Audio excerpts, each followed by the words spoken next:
Hello everybody, my name is Gabriel Zanu, and today I'll be speaking to you about the World Bank. I'll be explaining how the World Bank developed over time, how it is structured, what its goals are, and how it impacts countries like Canada. I'll also cover its strengths, weaknesses, a case study, and my overall judgment. The presentation focuses on understanding the roles, impacts, and challenges of the World Bank. For example, in this project, I'll show how the bank influences global poverty by financing development projects in more than 170 countries. You heard that right, 170 countries. Now let's look at the agenda for the rest of the presentation. We'll begin by learning what the World Bank is and what its mission is, by introducing it and defining it. Next, we'll look at how the bank began and evolved throughout all of history. Then we'll look at the structure, objectives, Canada's role, and explain how decisions are made and why Canada is such an important member of the World Bank. Next, we'll cover the strengths and weaknesses by looking at the positive and negative sides of the organization. We'll finish with real-world evidence and my final judgment. This is the roadmap of how the presentation would unfold. Now let's start with what the World Bank actually is. The World Bank is an international finance organization which assists in providing loan financing, grant financing, and advising on policy for reducing global poverty and promoting sustainable development. The organization provides support for its member countries' infrastructure, education, trade, and climate-related projects with approximately 170 plus countries supported by the World Bank. The World Bank's mission is to create a world free of poverty on a livable planet. For example, if a country needs help rebuilding schools, the World Bank can fund the project and send experts to help manage it in terms of day-to-day operations. To understand the bank better, we need to delve deeper and look at how it was created. Now let's speak about how the World Bank started, how its focus changed, and how its development throughout time has grown. Established in 1944 at the Bretton Woods Conference, the World Bank's original purpose was to rebuild war-torn Europe following World War II. In the early 1950s, the World Bank's focus shifted from rebuilding to worldwide economic development with the funding of road construction, school building, and healthcare systems for developing countries. The World Bank now is also addressing the new challenges such as climate change, equity, and digital infrastructure, which are some of the areas that require the most growth. As an example, for road construction, after World War II, the bank funded reconstruction projects like rebuilding France's transportation network. Now that we know a bit more about its history, let's see how the World Bank is structured. The bank is made up of 5 institutions and 189 member nations, where voting power depends on economic size.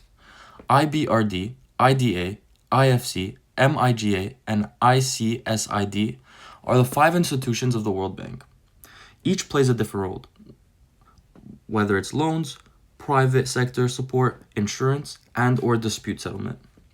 There are currently 189 member countries in the World Bank Group, with each country having a share ownership and vote in proportion to their economic size. The US owns the most shares in the World Bank Group. Canada owns the 11th highest amount of shares.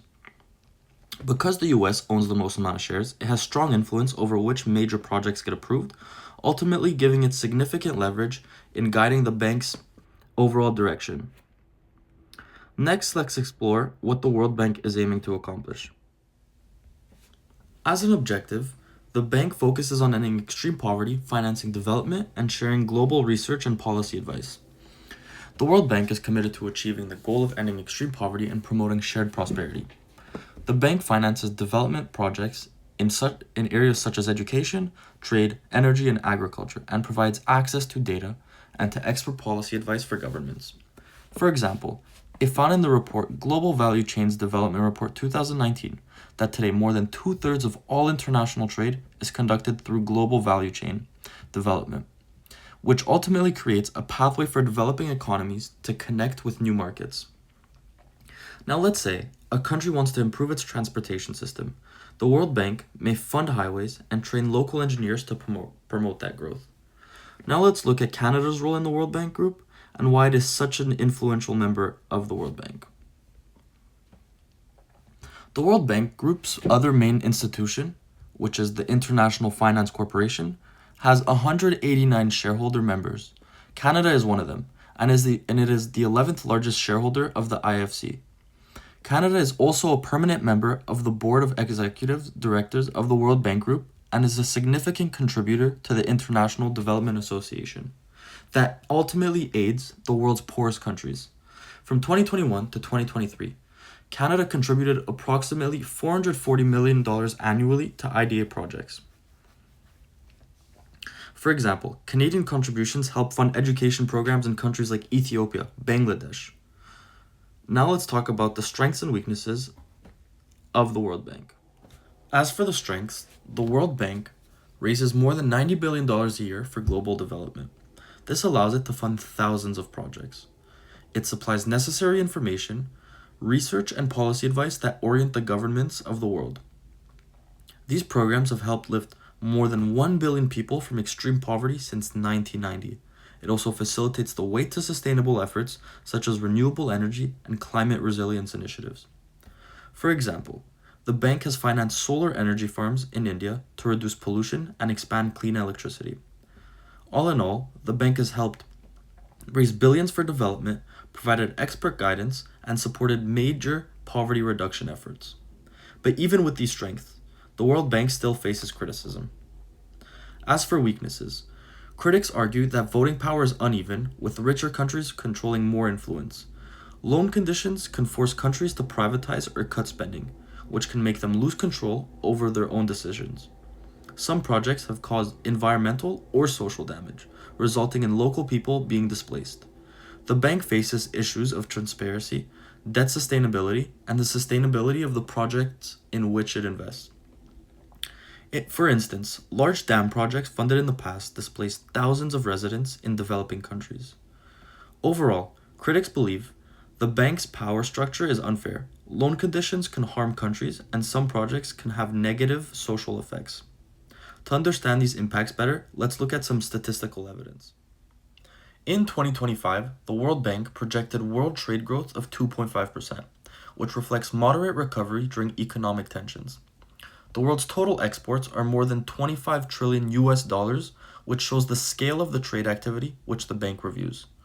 Its research shows that a 1% increase in participation in the global value chain would provide over a 1% increase in income, which shows the growth potential of trade. For example, we can look at a country like Vietnam. They have significantly increased national income by joining electronics value chains. Now I'll wrap everything up with my final judgment. The World Bank plays an essential role in development and world trade because of its provision of capital, knowledge, and coordination. While problems with unequal arrangements and loan conditions can be found, the overall contribution of the bank to poverty alleviation and economic stability is still great. Therefore, while the World Bank may advance toward economic advancement, further reform is necessary for equity and environmental accountability. We can look at countries in East Africa, for instance. They experienced improved agriculture and food security thanks to irrigation projects funded by the bank. All in all, the World Bank has made major positive contributions, but still needs reforms regarding fairness and environmental accountability. Now here's a list of all the academic sources that I used. Thank you for listening and have an amazing day.